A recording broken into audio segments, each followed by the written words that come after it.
जय हिंद साथियों, स्वागत है आप सभी का आपके अपने परिवार द कोचिंग गुरु में। आशा करता हूं कि सभी अच्छे होंगे और अच्छे से अपनी तैयारी को कर रहे होंगे। 2018 में वीडियो का एग्जाम हुआ था। वह वीडियो का एग्जाम कैंसिल हो गया था भ्रष्टाचार के कारण, लेकिन वर्तमान में 2023 में एग्जाम को प्रस्तावित कर दिया गया है। जून के अंतिम सप्ताह में 2023 में ऐसा विभिन्न चैनल एवं न्यूज के माध्यम से सुना जा रहा है।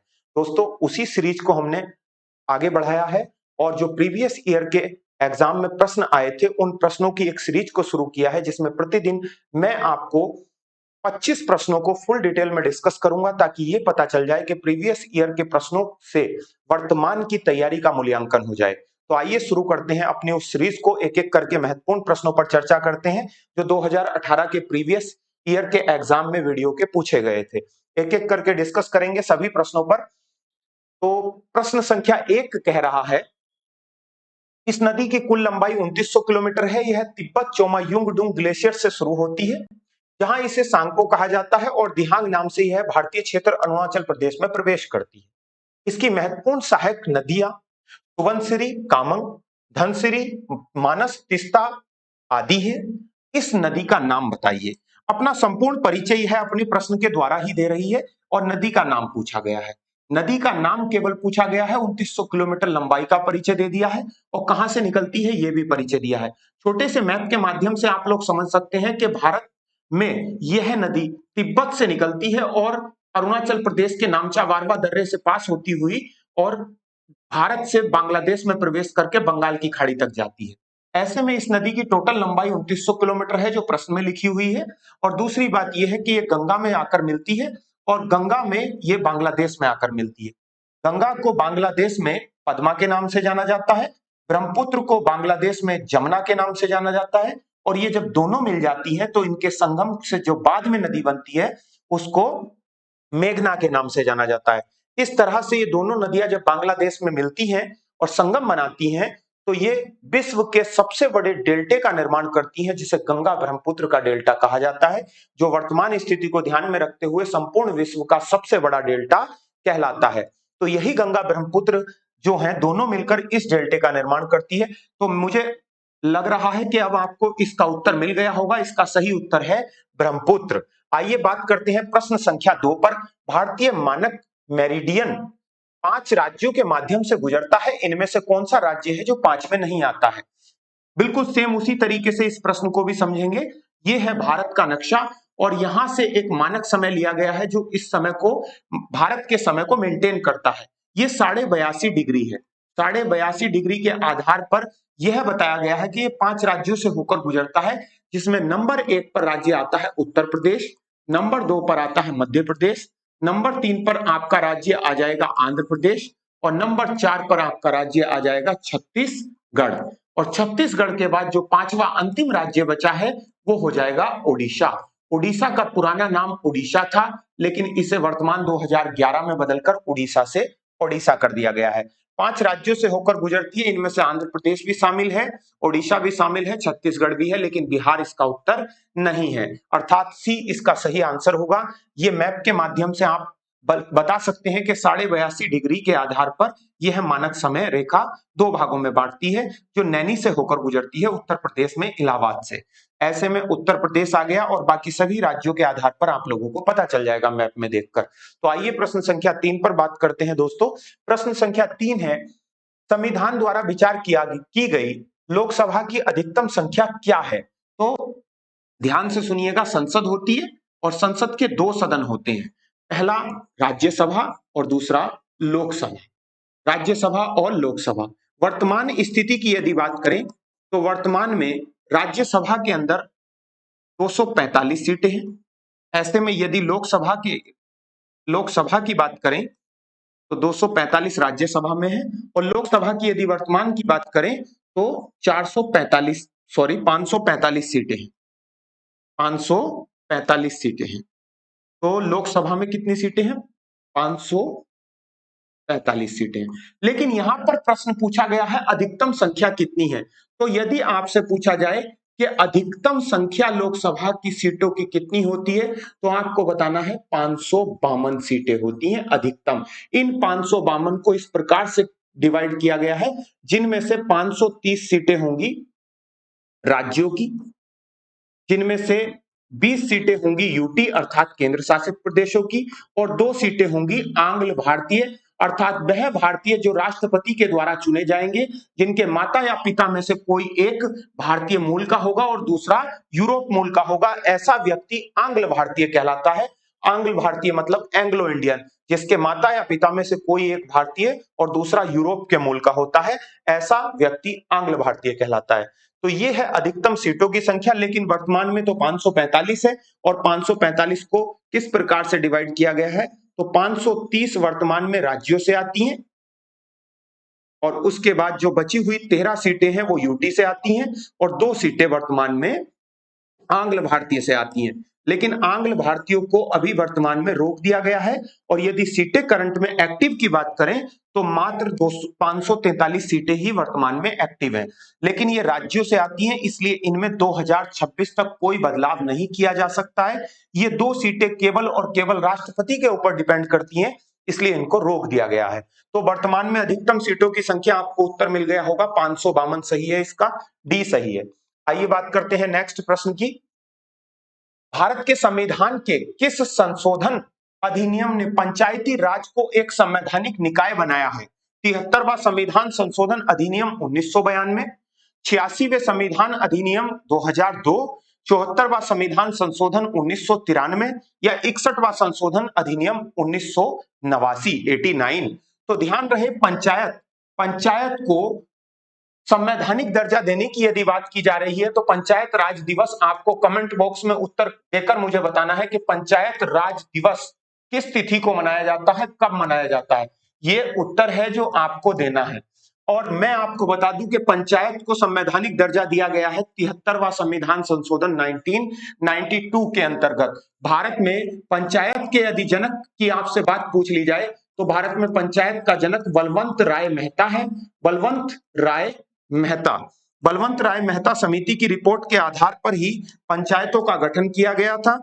ऐसे में इसने अपनी रिपोर्ट सौंपी बलवंत राय मेहता समिति ने, और इसने अपनी रिपोर्ट, ये समिति जो बनाई गई थी ये 1957 में बनाई गई थी। इसकी रिपोर्ट के आधार पर ही 2 अक्टूबर 1959 में पहली बार पंडित जवाहरलाल नेहरू के नेतृत्व में राजस्थान के नागौर जिले में, नागौर डिस्ट्रिक्ट में पंचायत की शुरुआत की गई थी। लेकिन आपको मैं ये भी बता दूं कि इससे पहले जो पंचायत का ट्रायल किया गया था वो आंध्र प्रदेश राज्य में किया गया था 1958 में, अर्थात 1957 में समिति बनी बलवंत राय मेहता, 1958 में पहली बार ट्रायल किया गया आंध्र प्रदेश में, और फिर उसके बाद नियमित रूप से जो लागू की गई वो 2 अक्टूबर 1959 को राजस्थान के नागौर के बगदारी गांव में पंडित जवाहरलाल नेहरू के नेतृत्व में पंचायत की शुरुआत की गई।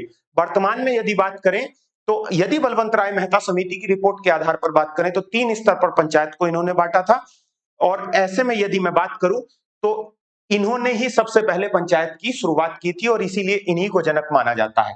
तो चलिए अगले प्रश्न की बात करते हैं। प्रश्न संख्या, इनमें से कौन सा भारत में पंचायती राज को 3 स्तरीय प्रणाली में एक स्तर नहीं है? तो दोस्तों बिल्कुल सेम है, बलवंत राय मेहता समिति। ये सभी प्रश्न प्रीवियस ईयर की परीक्षा में पूछे गए हैं। बलवंत राय मेहता समिति 1957, इसने त्रिस्तरीय पंचायत की बात की थी, और त्रिस्तर पर 3 स्तर पर कौन कौन से स्तर हैं उन पर भी हम बात करेंगे। नंबर 1 पर इसने ग्राम पंचायत की बात की, ग्राम पंचायत। दूसरे नंबर पर क्षेत्र पंचायत, और फिर इसके बाद जिला पंचायत।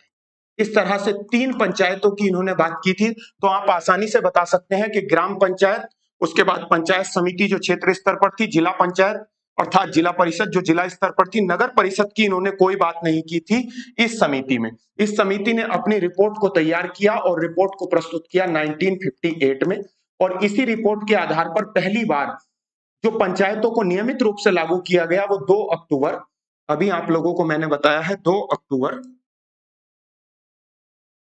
1959 में, 2 अक्टूबर 1959 में पंचायतों की शुरुआत की गई। तो आगे बढ़ते हैं और अगले प्रश्न को देखते हैं। इनमें से कौन सा भारतीय संविधान की एक महत्वपूर्ण विशेषता नहीं है? उत्तर आपको बताना है पढ़कर, बहुत बेहतरीन प्रश्न है। ध्यानपूर्वक सुन लीजिएगा। यह एक लिखित संविधान है, बिल्कुल सही है। इनमें से कौन सी एक भारतीय संविधान की महत्वपूर्ण विशेषता नहीं है? नहीं में उत्तर देना है, लेकिन पहला वाला कथन कह रहा है कि यह एक लिखित संविधान है, बिल्कुल सही बात है। यह एक लिखित संविधान है और विश्व में सबसे बड़ा संविधान है। यह अनुनय है, अर्थात इसमें संशोधन किया जा सकता है, बिल्कुल किया जा सकता है, आसानी से संशोधन हो जाते हैं। लेकिन यह अनम्य भी है। अनम्य भी है का मतलब है कि कुछ भाग के रूप में, यानी कि उसकी मूल संरचना में संशोधन नहीं किया जा सकता है। बिल्कुल सही बात है। 1973 के केशवानंद भारती बनाम भारत संघ राज्य में यह बात कही थी सुप्रीम कोर्ट ने सरकार को कि संशोधन किया जा सकता है प्रस्तावना में या संविधान में, लेकिन ऐसा कोई संशोधन नहीं किया जाएगा जिससे मूल ढांचा अर्थात जो बेसिक स्ट्रक्चर है उसमें किसी भी प्रकार का परिवर्तन आ जाए। तो ये बिल्कुल सही बात है, ये वाला भी बिल्कुल सही है। यह एकल है क्योंकि केंद्र में अधिक शक्ति है, बिल्कुल सही है, केंद्र में अधिक शक्ति है। लेकिन यह संघीय है, संघीय है, बिल्कुल सही है। और संघीय का मतलब होता है संघात्मक व्यवस्था में केंद्र और राज्यों के मध्य शक्ति बटी हुई है। अर्थात संघात्मक व्यवस्था जो कनाडा से ली गई है उसका तात्पर्य होता है कि केंद्र और राज्यों के मध्य शक्तियों का विभाजन है। आप अनुसूची 7 के माध्यम से इसको पढ़ सकते हैं कि उसमें 3 प्रकार की सूचियां हैं। केंद्र सूची जिसमें वर्तमान में 100 विषय हैं, राज्य सूची जिसमें वर्तमान में 61 विषय हैं, समवर्ती सूची जो दोनों को मिलाकर बनती है वर्तमान में 52 विषय हैं। इस तरह से ये बात भी बिल्कुल सही है, ऑप्शन नंबर सी भी इसका सही उत्तर है। इसे राज्यों के राज्यपाल, सांसदों और विधायकों के परामर्श से संशोधित किया जा सकता है। बिल्कुल गलत उत्तर है इसका, ऑप्शन नंबर डी सही आंसर है। अर्थात ये वाली व्यवस्था भारतीय संविधान में नहीं है जो संशोधन की महत्वपूर्ण विशेषता को दर्शाती है। तो ध्यान रखेंगे इसका जो उत्तर होगा वो डी होगा। चलिए नेक्स्ट प्रश्न की बात करते हैं। इनमें से कौन सा कारक नहीं है जो भारतीय संविधान के निर्माण में योगदान देता है? अर्थात भारतीय संविधान में किसी भी प्रकार से जो निर्माण में योगदान देता है वह कौन सा कारक नहीं है आपको बताना है। ऑप्शन नंबर ए औद्योगिक क्रांति, बी ब्रिटेन की संसदीय लोकतंत्र, सी रूस में समाजवाद की क्रांति, या डी अमेरिका में अधिकारों का विधेयक। बिल्कुल सही बात है। अमेरिका के बिल ऑफ राइट से मौलिक अधिकारों को लिया गया है। ऐसे में मौलिक अधिकारों को अमेरिका से लिया गया है, तो ये वाला तो बिल्कुल सही है, ये भी अप्लाई होता है। मौलिक अधिकारों को कहां से लिया गया है? अमेरिका से। रूस से लिया गया है समाजवाद को। समाजवाद अर्थात ऐसे नियम बनेंगे जो प्रत्येक समाज पर बराबर लागू होंगे, यही समाजवाद कहलाता है। और रूस से लिया गया है पंचायतों को, रूस से लिया गया है मौलिक कर्तव्यों को। इस तरह से ये सभी चीजें जो हैं कहां से ली गई हैं? रूस से। इसका मतलब है कि रूस भी शामिल है।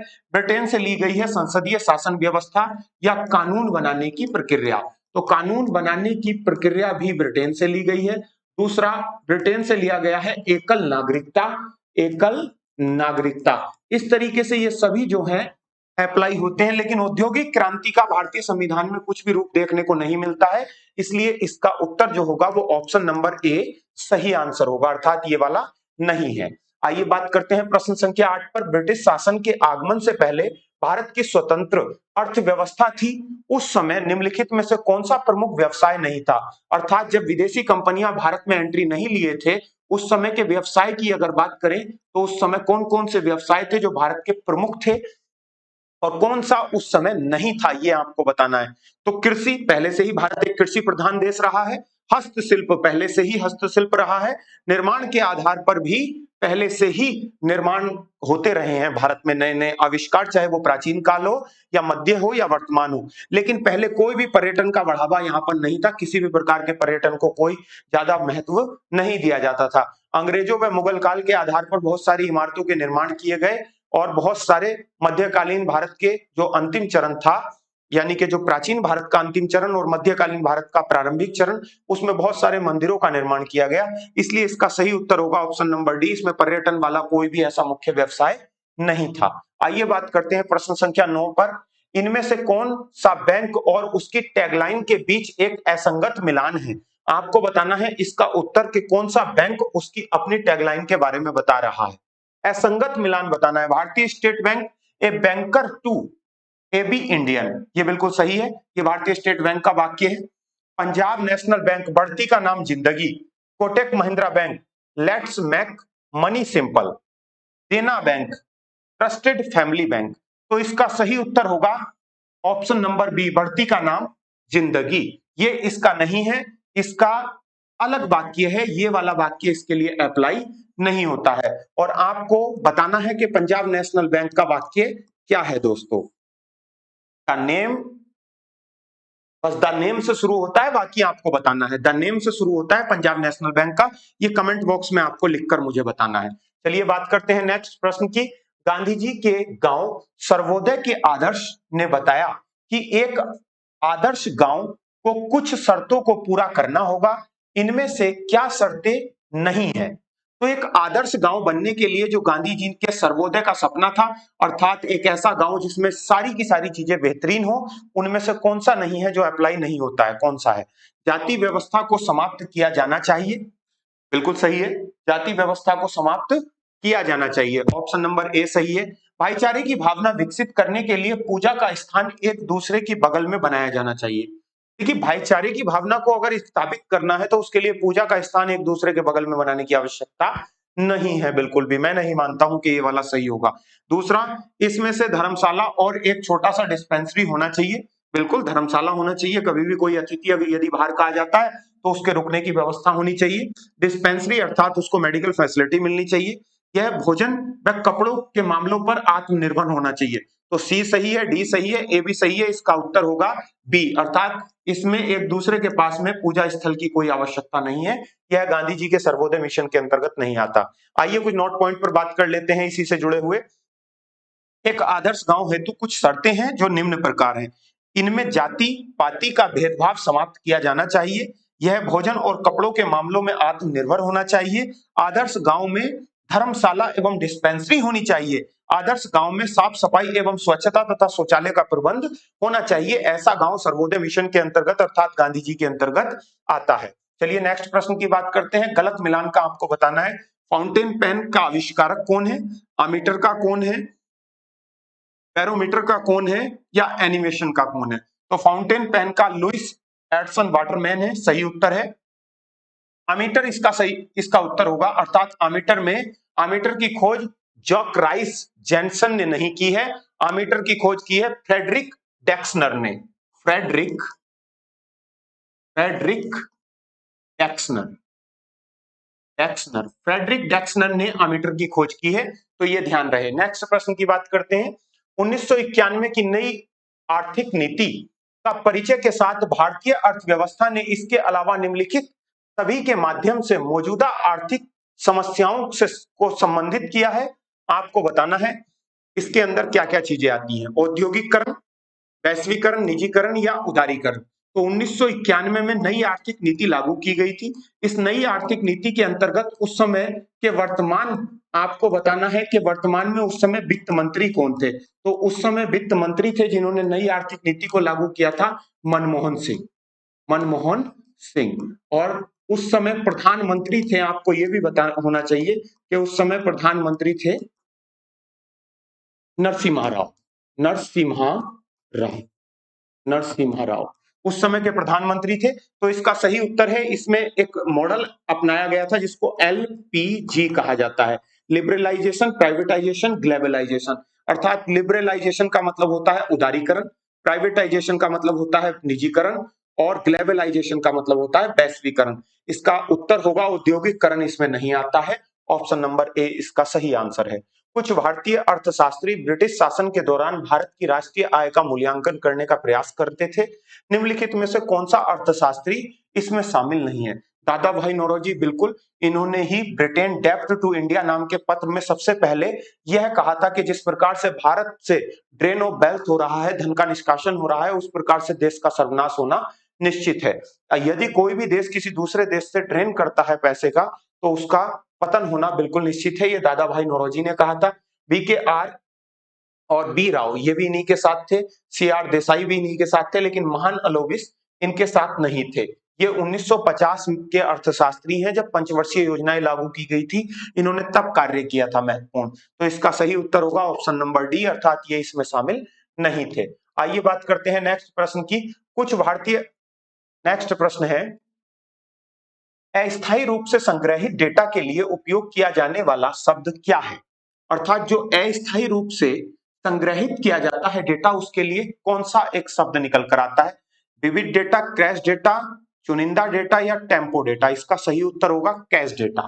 तो ध्यान रखेंगे, अस्थायी रूप से संग्रहित डेटा के लिए प्रयोग किया जाने वाला शब्द कैश डेटा होता है, जबकि कैश मेमोरी कंप्यूटर के केंद्रीय प्रोसेसिंग इकाई अर्थात सीपीयू एवं मुख्य मेमोरी के बीच का भाग होती है।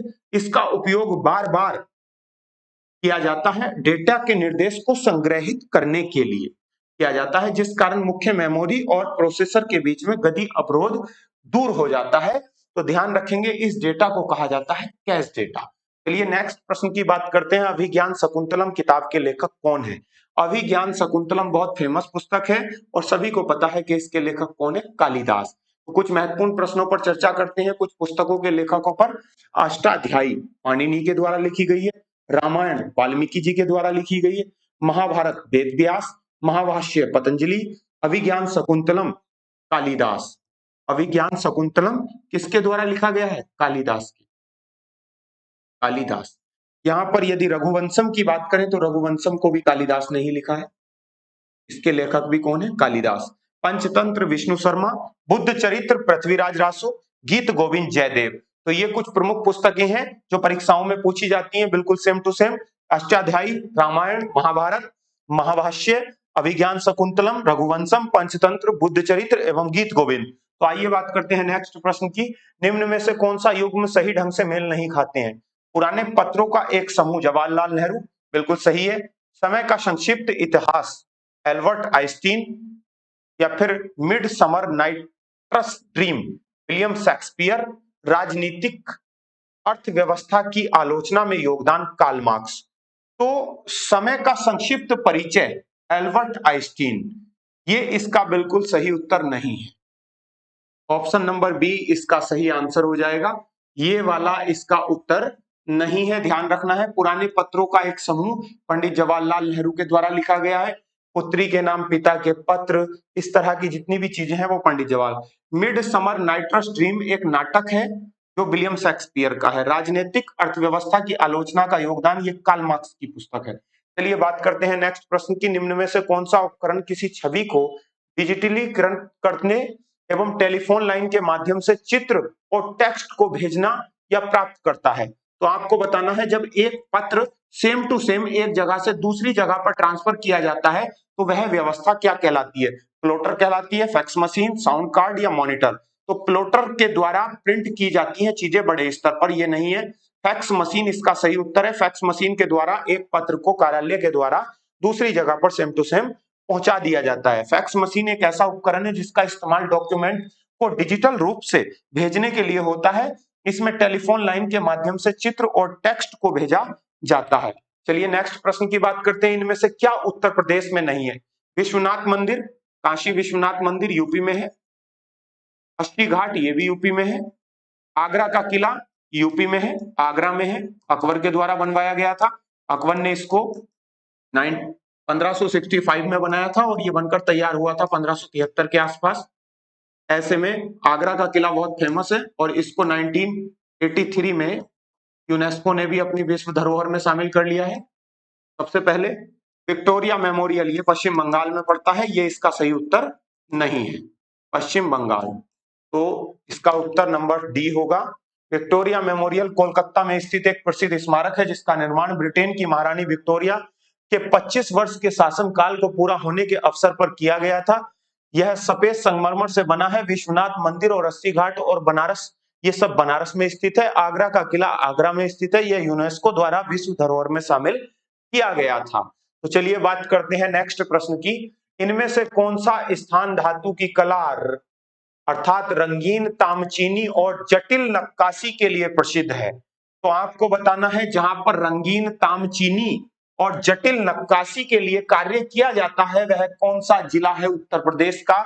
उत्तर प्रदेश में लखनऊ है या बनारस है, मुरादाबाद है या खुर्जा है? तो पीतल नगरी के नाम से जाना जाने वाला शहर मुरादाबाद है, जहां पर तामचीनी एवं पीतल से संबंधित कार्य होता है। उत्तर प्रदेश का मुरादाबाद पीतल उद्योग तथा हॉर्न एंड ब्रॉन क्राफ्ट शिल्प आदि के लिए प्रसिद्ध है, जबकि लखनऊ चिकनकारी के लिए प्रसिद्ध है और बनारस हथकरथा उद्योग, हतक रघा उद्योग के लिए प्रसिद्ध है। ऐसे में बनारसी सिल्क साड़ी एवं काष्ठ खिलौना के लिए तथा खुर्जा जो है वो चीनी मिट्टी के बर्तनों के लिए प्रसिद्ध है।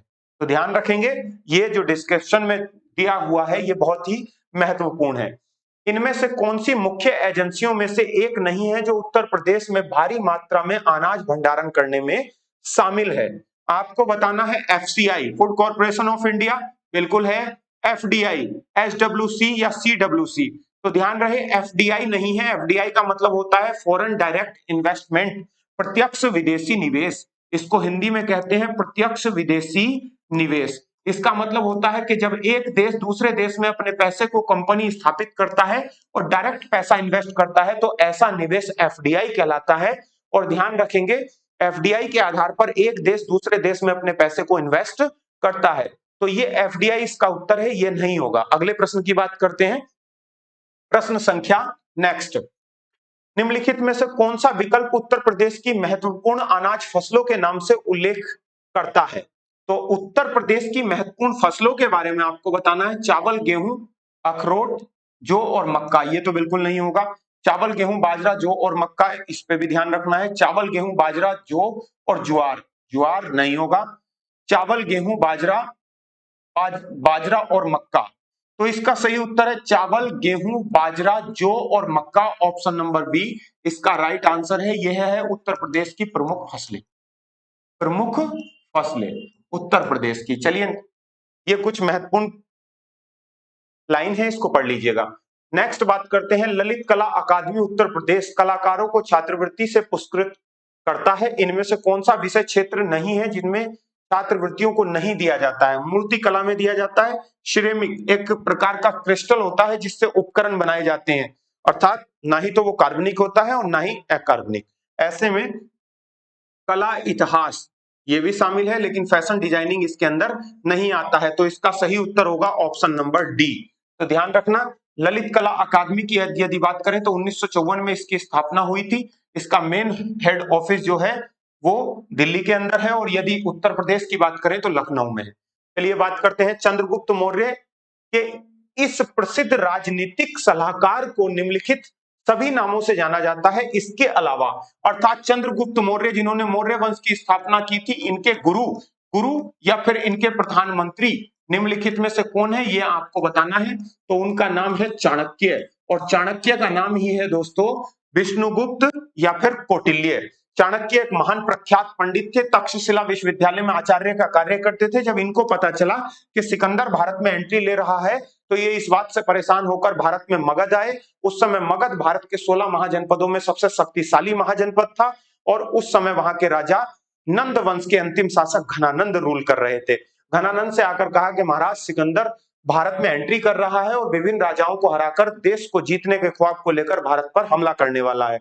लेकिन घनानंद ने इनकी बात को नहीं माना, बल्कि उल्टा इनका अपमान किया। तब इन्होंने सोचा कि ऐसा व्यक्ति जो देश की गद्दी पर भारत जैसे साम्राज्य, भारत जैसे देश की गद्दी पर बैठा हुआ है, तो ऐसे व्यक्ति को गद्दी पर बैठने का कोई अधिकार नहीं है, जिसको सीमा पर खड़े हुए दुश्मन की ही कोई चिंता नहीं है। इसलिए इन्होंने कहा कि यदि मेरे ज्ञान में ताकत होगी तो मैं ऐसे राजा को जरूर बनाऊंगा जो देश की रक्षा कर सके। इसीलिए इन्होंने चंद्रगुप्त मौर्य को अपना शिष्य बनाया, और फिर बाद में इसी चंद्रगुप्त मौर्य ने मौर्य वंश की स्थापना की और नंद वंश को समाप्त कर दिया। नंद वंश के अंतिम शासक घनानंद को हराकर मौर्य वंश की स्थापना की। तो ध्यान रखना, चाणक्य सही है, विष्णुगुप्त सही है, कौटिल्य सही है, लेकिन समुद्रगुप्त इसका उत्तर बिल्कुल गलत है। यह गुप्त वंश का राजा है समुद्रगुप्त, जिसको भारत का नेपोलियन भी कहा जाता है। नेक्स्ट प्रश्न की बात करते हैं, जनगणना 2011 के अनुसार उत्तर प्रदेश की आबादी क्या थी? आपको बतानी है उत्तर प्रदेश की आबादी लगभग 2 मिलियन। इसका सही उत्तर होगा 2 मिलियन। आइए कुछ महत्वपूर्ण प्रश्नों पर चर्चा करते हैं उत्तर प्रदेश से संबंधित सामान्य ज्ञान। 2011 के अनुसार उत्तर प्रदेश की कुल जनसंख्या 19,98,12,341 थी, लगभग 20 करोड़, अर्थात 200 मिलियन। यह भारत की कुल जनसंख्या का 16.5% योगदान है। उत्तर प्रदेश की जनसंख्या डायरेक्ट वे में पूछ ली जाती है कि संपूर्ण भारत की जनसंख्या का कितना प्रतिशत है, तो 16.5% योगदान करती है। इसकी 10 की वृद्धि दर उत्तर प्रदेश की 20.23% है, और यदि संपूर्ण भारत की वृद्धि दर की यदि हम बात करें तो 17.7% है, अर्थात 17.7% वृद्धि दर संपूर्ण भारत की है और उत्तर प्रदेश की 20.23% है। ऐसे में यदि बात करें, इसका जनसंख्या घनत्व 829 है, जो राष्ट्रीय औसत अर्थात जो राष्ट्रीय लेवल पर 382 से अधिक है। तो यदि भारत के स्तर की बात करें तो 382 है, और उत्तर प्रदेश की बात करें तो 829 जनसंख्या घनत्व है, एक व्यक्ति जो जनसंख्या घनत्व के आधार पर रहता है। उत्तर प्रदेश का लिंग अनुपात 912 है, और राष्ट्रीय औसत यदि बात करें तो 943 से 31 कम है। यदि लिंग अनुपात की केवल भारत के आधार पर बात करें देश के, तो 943 है, और जिसमें केवल उत्तर प्रदेश की बात करें तो 912 है, अर्थात भारत का उत्तर प्रदेश से 31 कम है। उत्तर प्रदेश की साक्षरता दर 67.68 है। ये भी ध्यान रखेंगे, ये वेरी मोस्ट है, ये प्रश्न पूछ लिया जाता है, कई बार पेपर में पूछा गया है। नेक्स्ट प्रश्न की बात करते हैं, अंतिम प्रश्न है, सही मिलान की सही पहचान करनी है आपको।